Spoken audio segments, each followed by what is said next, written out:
Il y a deux games centraux sur lesquels j'aimerais que la questionnologie agisse comme catalyseur de transformation.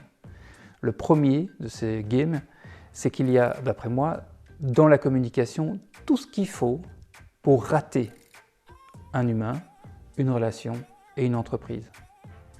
Et il y a dans la communication tout ce qu'il faut pour réussir un humain, une relation et une entreprise.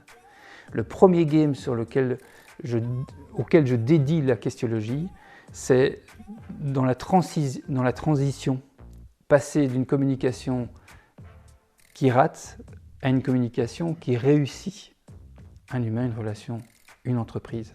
Ça, c'est la première des priorités. La deuxième des priorités, c'est répondre à cette question qui est comment conquérir d'autres perspectives. Alors, ce deuxième enjeu, il est surtout prégnant pour le moment.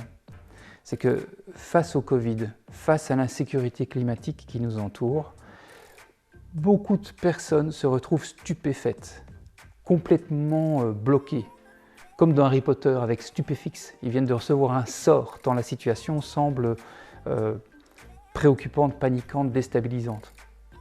Ils sont stupéfaits et ils n'entrevoient plus de perspective.